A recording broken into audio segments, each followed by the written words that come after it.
Hello folks, so I am Kevin Chapman, just to explain who I am, to get us up and running.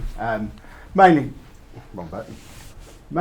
I like to explain that although I'm introducing myself as a YouTuber, I did used to be a real grown-up. So, so I am a parent of a teenager with autism. My son Andy is 13 years old, and he's the person who we make a lot of our YouTube videos about. But previously, up until September last year, I was the head of computing in a secondary school. So I was, as I say, a real grown-up up until very recently. But I ended up having to leave the teaching profession, primarily to become a carer for Andy, because at the time he'd refused to go to school, just completely refused to go to school for a year and a half, to the point where my partner had to give up her degree that she was working on at the time. And we decided after a year and a half of it that we'd swap over and I'd stay at home and look after him so she could then go back and finish her degree. At which point the YouTube stuff that I'd already been doing, we kind of focused in on a little bit more. Ultimately Andy did go back to school, but we continued to make videos sort of tracking his journey as he develops through his teenage years as a child with autism. So, one of the things that I did when I knew I was going to be coming here is I reached out to my subscribers and just asked them, because a lot of our subscribers are either people with autism or parents of people with autism, and I asked them what they found the biggest challenges are for people with autism, and these were the main ones that sort of came back. One big focus was around diet, exercise, just general health. I know Andy particularly has a very, very limited diet to the point where he literally just eats salt and vinegar Walker's crisps. Just Walkers as well. They have to be Walkers. He won't eat any other brand. He now checks that they're in the right bag because we tried to switch to a different brand to save some money. But that's not unusual for somebody with autism to be on a very limited diet or to refuse to exercise and not understand why they need to exercise. So health in general was a big concern. Routine, very restrictive routine sometimes. One of the, as I mentioned, giving up work to be able to stay at home with Andy, one of the reasons we decided we needed to swap over was because my partner was basically trapped in the house all day with him. She doesn't drive, she's only 5 feet tall, bless her. He's bigger than her now, age 13.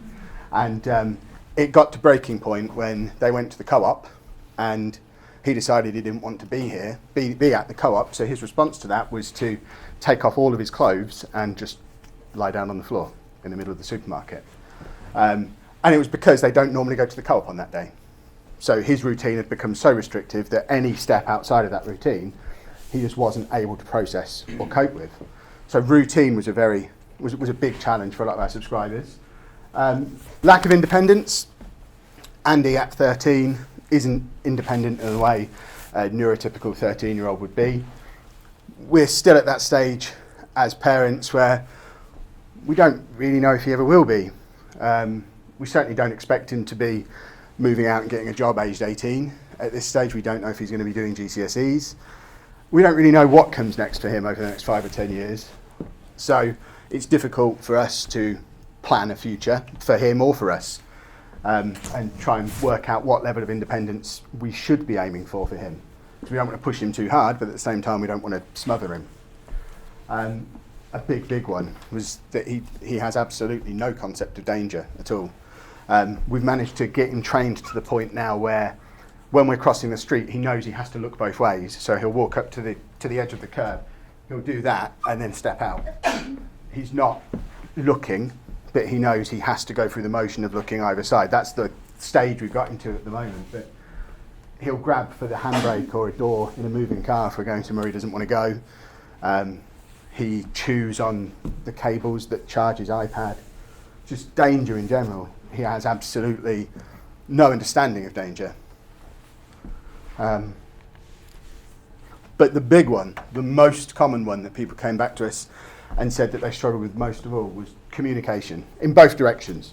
So getting him to understand what we're trying to say to him, but also trying to understand what he's saying to us. We had an example of that today even. I almost didn't make it here today because we got a phone call from his school at 9:30 this morning asking me to come and pick him up because he was just in a ball on the floor, refusing to open his eyes. And they didn't know what to do. We'd noticed over the course of this week that he'd been rubbing his eyes a little bit. He suffers from hay fever, but won't take any medicine for hay fever. So we suspected it was something to do with hay fever, but we weren't entirely sure. But we got to the school, and by the time we got there, the teacher was basically turning us around and ushering us back out again, because as soon as she told him that they were going home, magically his eyes were better and he was ready to come home. So it wasn't hay fever at all. There was nothing wrong with him at all. He just decided he didn't want to be at school today, but wasn't able to tell anyone that. Not that it would have made any difference if he had have told us that he didn't want to go, but they weren't able to understand what was the issue for him. And it's just one example, just from today, of communication being a massive, massive problem.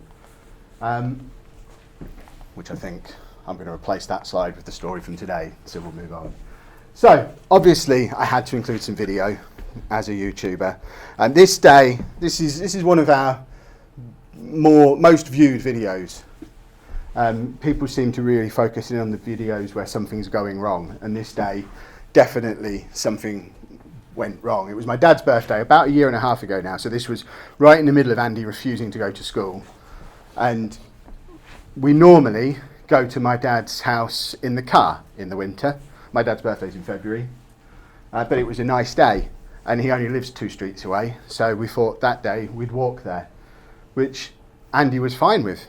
We walked off the end of the driveway, got around the corner, but as soon as we left our street, he decided he didn't want to go after all. We made it around the corner.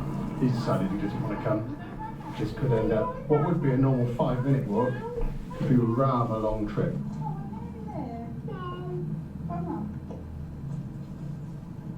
Do you want to go to church afterwards? Do you want to go home afterwards?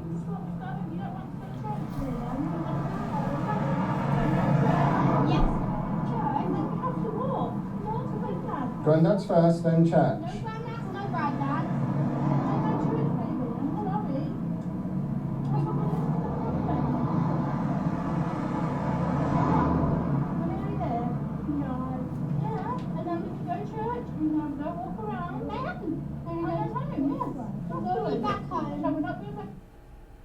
So that was probably about 5:05 on that day. We'd left the house about 5 o'clock. We were literally just at the end of our street. So all we know at this point is that we don't really know anything. We don't know if it's that he doesn't want to go. We go to my dad's every two weeks on a Sunday. It's part of his routine. We have very structured routines for him.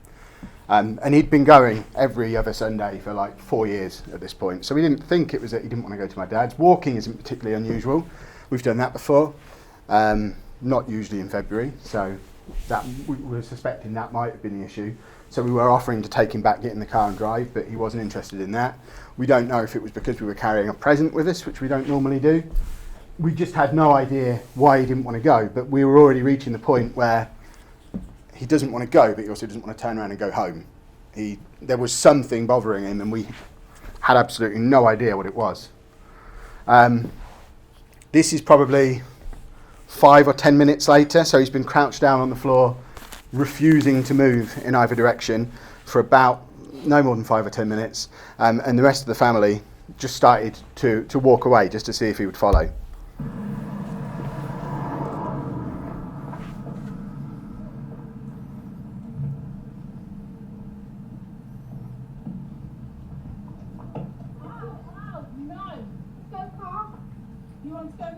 Right, we're not going in the house, we'll go into the car.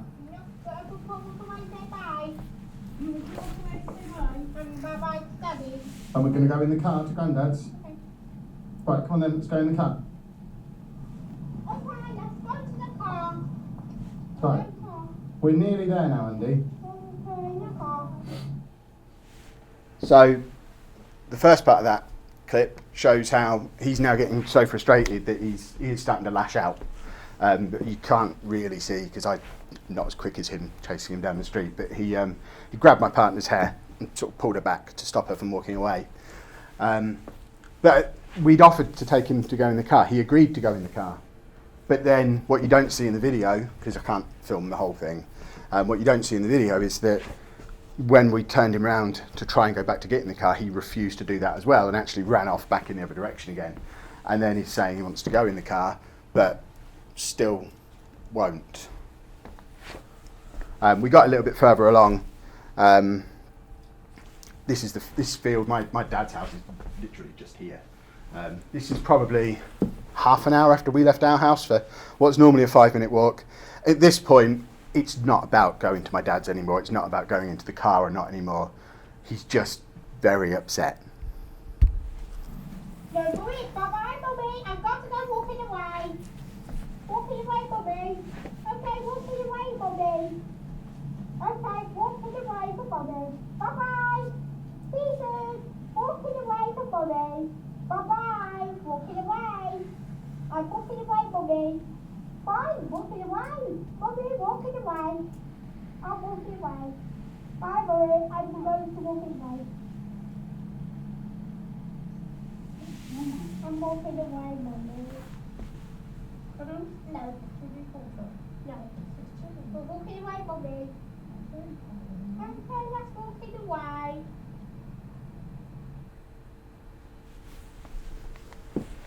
We eventually did get to my dad's. I went home and fetched the car so that we could drive home, and then we left as soon as I got back because he just didn't want to be there. We never did find out what the actual issue was that day. We still have no idea. As I said, we've been there every other Sunday for the previous 4 years. I say there's nothing unique about it. There are a few little differences to normal, but there wasn't anything that really stood out to us as this is what was different about this day. 2 weeks later, he just went. No issue at all, just went. And we still don't really know what caused it. And the whole sort of story is there to demonstrate this difficulty with communication, because we assume there was something really simple that was the matter. It could have been something as simple as, I don't know, he wanted to wear a different coat, or his shoes were too tight, or we don't know. He has no way of telling us what the issue was in that situation. But equally, we weren't able to explain to him that, well, if it is the fact that we're not going in the car, we can go in the car. But there was just no way of getting through. Which is what I've got on there, I think. So it was just one example of the main thing that people came back to. I don't want to talk and talk and talk and talk. So I will leave things there. There were loads and loads more examples, both on my channel or that people have sent in to me over the last couple of weeks since I asked for examples from people. So if you want to pick my brains about anything extra, I will be hovering around for the rest of the event. But I think I've probably used up more than my allotted time already, so I'll disappear. Thank you.